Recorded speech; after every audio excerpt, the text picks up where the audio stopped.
ஹரியோம். ராஜயோகம்.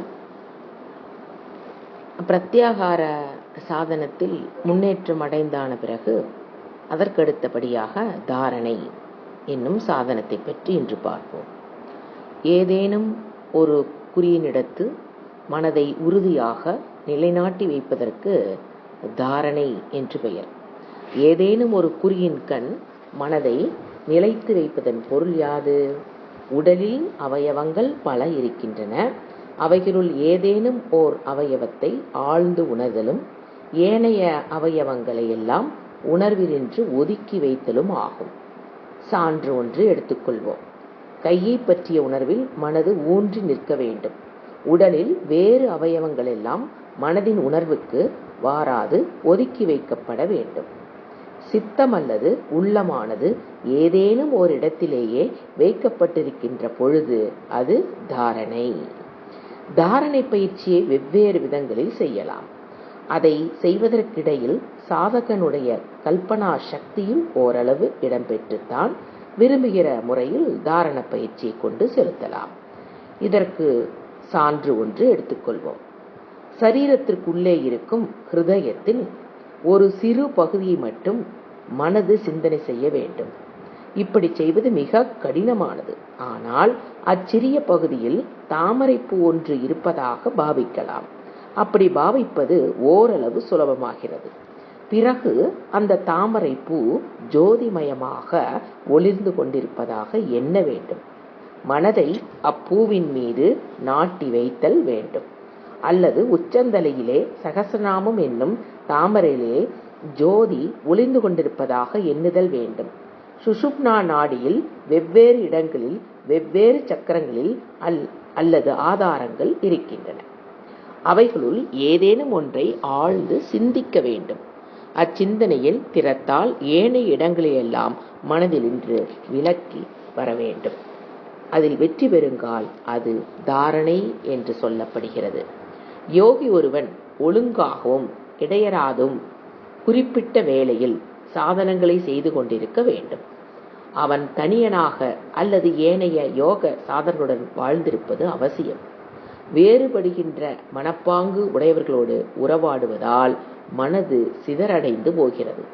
மிகைப்பட்ட பேச்சு யோகிக்கு ஒருவனுக்கு உதவாது.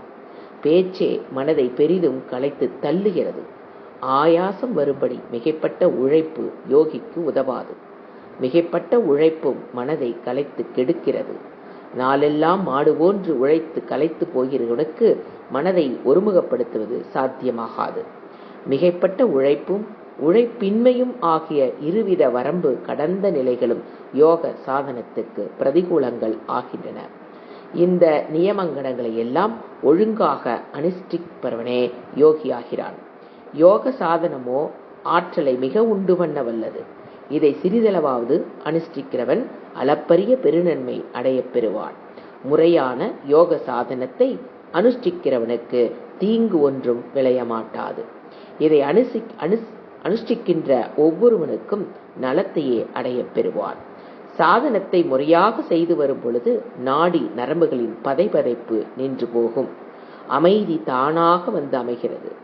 ஆராயும் விஷயங்களை தெளிவுற பொருள்படுத்தும் தன்மை வந்து அமைகிறது. மனிதனுடைய மன இயல்பு படிப்படியாக மேன்மையிடும். ஆரோக்கியத்துக்கும் மனிதன் முன்னேற்றம் அடைவான். ஆரோக்கியம் அபிவிருத்தி அடைந்து வருவது யோக சாதனத்தின் முன்னேற்றம் அடைவதன் முதல் அறிகுறிகள் ஒன்றாகும். சாதகனுடைய குரல் மிக தெளிந்தும் இனியதாகவும் ஆகிறது.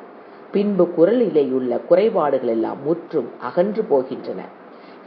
எத்தனையோ மாறுதல்களும் முன்னேற்றங்களும் யோக சாதனுக்கு வந்து வாய்க்கின்றன. அவைகளுள் ஈண்டு இயம்பப் பெற்றவைகள் ஏதேனும் சில எடுத்துக்காட்டுகள் ஆகின்றன. தீவிரமாகவும் முறையாகவும் சாதனம் செய்பவர்களுக்கு வேறு அறிகுறிகளும் வாய்க்கின்றன. சில வேளைகளில் ஓசைகள் கேட்கக்கூடும். வெகு தூரத்து கப்பால் அடிக்கிற மணியோசைகள் கேட்கப்படும். ஓவாத சத்தமான அவைகள் காதில் ஒலித்துக் கொண்டே இருக்கும். பின்பு கட்புலனாகின்ற வஸ்துக்கள் சில இருக்கின்றன. சிறு சிறு ஒளி புள்ளிகள் வெட்ட வெளியில் மிதங்கிக் கொண்டிருப்பது மனக்கண்ணுக்கு தெரியும். பிறகு இப்புள்ளிகள் வண்ணத்தில் பெருகிக் கொண்டே போவதும் மனக்கண்ணுக்கு தோன்றும். இவைகள் தோன்றுவதால் சாதகன் முடிவை ஒருவன் அடைந்து விட்டான் என்று எண்ணிவிடக் கூடாது. இத்தகைய அறிகுறிகள் தோன்றுமிடத்து சாதகன் நன்கு செய்து கொண்டிருக்கின்றான் என்று பொருள்படுத்த வேண்டும். யோகிகள் ஆக விரும்புகின்றவர்கள் சாதனத்தை முறையாக செய்து கொண்டிருக்க வேண்டும். சாதனத்தினின்று ஒரு பொழுதும் பிறழாகாது. இடையிடையே அதை ஒத்தி வைப்பதும் சரியல்ல. அருந்துகிற உணவு யோக சாதனத்துக்கு முற்றிலும் பொருத்தமானதாக இருக்க வேண்டும். இது விஷயத்தில் எச்சரிக்கை மிக எடுத்துக்கொள்ள வேண்டும். யோக சாதனத்துக்கென்றே தங்கள் வாழ்வை ஒப்படைத்து வைத்திருப்பவர்களுக்கு இத்தகைய கடினமான நியமனங்கள் ஏற்பட்டிருக்கின்றன. ஆனால் தங்களுடைய பலதரப்பட்ட லௌகீக அலுவலர்களுக்கு இடையிலே யோக சாதகனும் சில பயில விரும்புவர்கள் அதில் சிறிது ஈடுபடலாம். அதற்கேற்ற அளவு நன்மை அவர்களுக்கு உண்டாகும். அப்படி சிறிய அளவிலே சாதனங்கள் புரிகின்ற மக்களும் பேருண்டிக்கு ஆளாகாது இருந்து பழக வேண்டும். விரும்பிய பொழுதெல்லாம் விரும்பதையெல்லாம் உண்டு கொண்டிருப்பது யாருக்குமே ஒவ்வாது.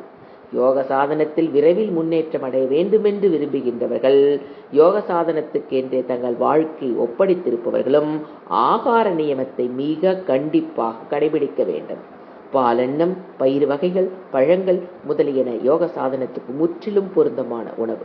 சில மாசங்களுக்கு இவ்வுணவுகளை மட்டும் அருந்தி பழகுகின்றவர்களுக்கு உடல் அமைப்பு மிக நுண்ணியதாக மாறுகிறது. பிறகு உணவு நியமனத்திலிருந்து சிறிதளவாவது பிசுகினும் உடலுக்கு இடைஞ்சல்கள் மிக உண்டாகும். மிகைபட உண்பதும் குறைபட உண்பதும் சாதனத்தில் ஆரம்ப தசையில் இருப்பவர்களுக்கு பொருந்தாது.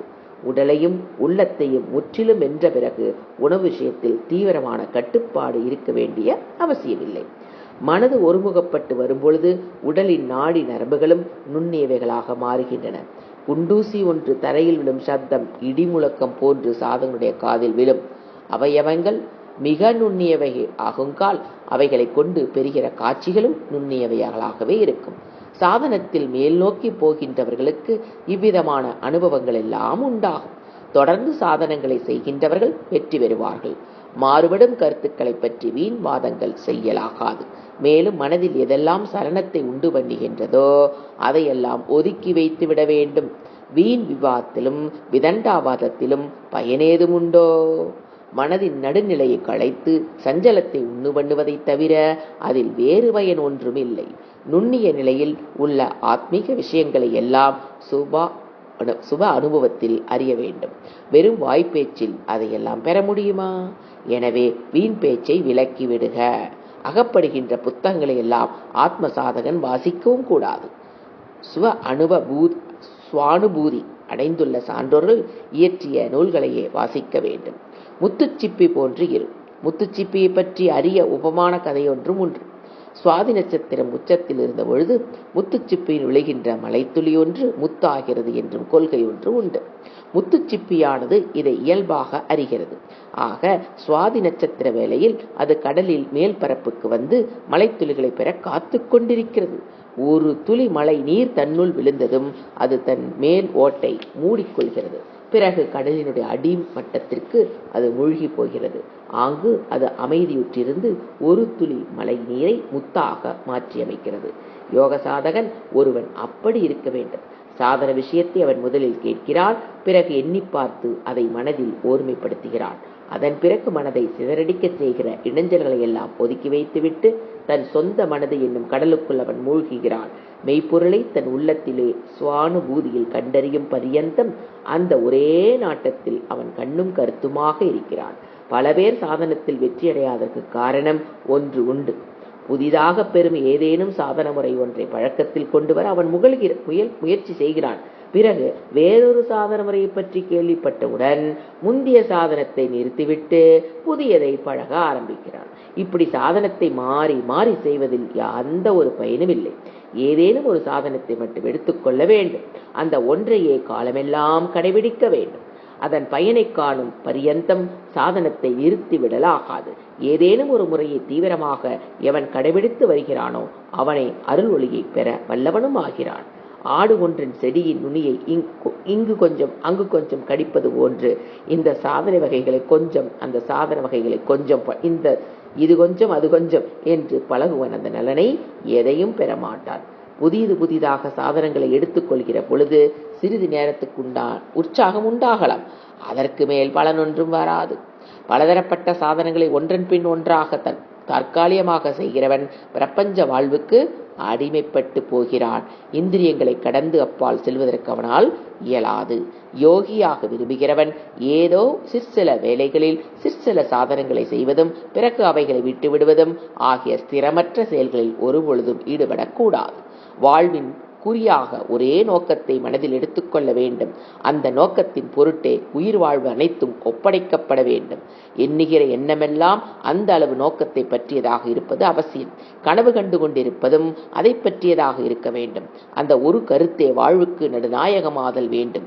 உடல் முழுவதும் உடலில் உள்ள மூளையும் தசைகளும் நரம்புகளும் ஏனைய உறுப்புகளும் அந்த ஒரே எண்ணத்தில் ஊறிவைகளாக இருக்க வேண்டும்.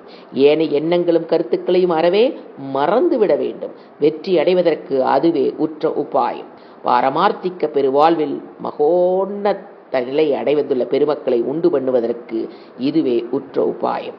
இத்தகைய வாழ்வை வாழாதிருக்கும் ஏனையவர்கள் வெறும் பேச்சு இயந்திரங்களாகும். நாம் அருளுக்கு பாத்திரமாக விரும்புவோமாகில் மற்றவர்களையும் அருளுக்கு பாத்திரமாகும்படி தூண்ட விரும்புவோமாகில் நாம் சாதனத்தில் ஆழ்ந்து புகுதல் வேண்டும். மனது சஞ்சலப்படாமல் இருக்கும்படி அமைத்துக் கொள்வது யோக சாதனத்தின் முதல் படி. மனதை களைத்து கெடுக்கின்ற முரண்படுகின்ற கருத்துகளில் இருப்பவர்களோடு உறவாடாது இருத்தல் வேண்டும். மாந்தருள் யாரோ சிலரும் சிற்சில இடங்களும் சிற்சில உணவு வகைகளும் நமக்கு சிறிதேனும் ஒத்துக்கொள்வதில்லை என்பது நம் எல்லாருடைய அனுபவம். அப்படி ஒத்துக்கொள்ளாதவைகள் நின்று விலக்கிக் கொள்ள வேண்டும். சாதனத்தில் மிக உயர்ந்த நிலைக்கு போக விரும்புவர்கள் நல்லார் இணக்கம் கெட்டவருடைய இணக்கமாகிய எல்லாவிதமான இணக்கங்களையும் ஒதுக்கி தள்ளப்பட வேண்டும். தீவிரமாக சாதனம் புரிவது முற்றிலும் அவசியம். உயிர் வாழ்ந்திருப்பதும் உயிர் துறப்பதும் மனிதனுக்கு முக்கியமானவைகள் அல்ல. கொண்டுள்ள லட்சியத்தில் ஆழ்ந்து மூழ்கி சாதனங்கள் செய்வதே மிக முக்கியம். அச்சாதனங்களின் விளைவு என்னாகுமோ என்ற கவலையும் வேண்டாம். தீவிரமாக மனப்பரிபாக்கம் உடைய ஒருவன் 6 மாதங்களில் யோகத்தில் பரிபூரண நிலை எய்தலாம். ஆனால் ஏதோ இதில் கொஞ்சம் அதில் கொஞ்சம் பட்டும் படாமல் பலவற்றை எடுத்துக்கொள்கிறவர்கள் எதிலும் முன்னேற்றம் அடைவதில்லை. யோக சாதனங்களை பற்றி முறையாக பாடம் கேட்டுக் கொண்டிருந்தால் மட்டும் போதாது. தமோ குணத்தில் மூழ்கி கிடக்கும் மந்த புத்தி உடையவர்கள் பலர் இருக்கின்றனர். ஏதேனும் உயர்ந்த ஒரு லட்சியத்தில் அவர்களுக்கு மனது உறுதி வர நிலைத்திருப்பதும் இல்லை. தங்களுக்கு மகிழ்வூட்டும் ஏதாவது ஒன்று வேண்டும் என்று அவர்கள் தேடித் திரிகின்றனர். அத்தகையவர்களுக்கு மதமும் தத்துவ விசாரமும் வெறும் பொழுதுபோக்குக்குரிய விஷயங்களாகிவிடும். அன்னவர்கள் பேரூக்கத்துடன் எதிலும் பிரவேசிப்பதும் இல்லை. பிரசங்கம் ஒன்றை அவர்கள் கேட்கின்றனர். அப்பிரசங்கம் மிக நன்றாக இருக்கிறது என எண்ணுகின்றனர். பிறகு வீட்டுக்கு போய் அதையெல்லாம் அவர்கள் அறவே மறந்து விடுகின்றனர். அத்தகைய மனநிலை யோக சாதனத்துக்கு உதவாது. யோகத்தில் வெற்றி பெறுவதற்கு மாறாக பேரூக்கமும் பெருமுயற்சியும் வேண்டும். யோக சாதனத்தை பழகுதல் பொருட்டு செய்து கொள்கின்ற தீர்மானம் மிக கடினமாக இருக்க வேண்டும். நான் கடலையே குடித்து விடுவேன் என்கிறான் பெருமுயற்சிக்காரன். எனது ஆணைக்கு உட்பட்டு மலைகள் இடிந்து விழுந்து விடும் என்றும் அவன் உறுதியாக இயம்புகிறான். அத்தகைய ஆற்றல் படைத்திருப்பது அவசியம். அத்தகைய மன உறுதி முற்றிலும் தேவை. இடையரா உழைப்பு அதை தொடர்ந்து வருகிறது. எந்த சாதகன் ஒருவனிடத்து இத்தகைய உறுதிப்பாடும் ஊக்கமும் உழைப்பும் இருக்கிறதோ அவன் எடுத்துக்கொண்ட லட்சியத்தை அடைய பெறுகிறான். இத்துடன் இந்த சாதனை முடிவடைகிறது. அடுத்தது தியானமும் சமாதியும் அடுத்த வகுப்பில் தொடரலாம். ஹரி ஓம்.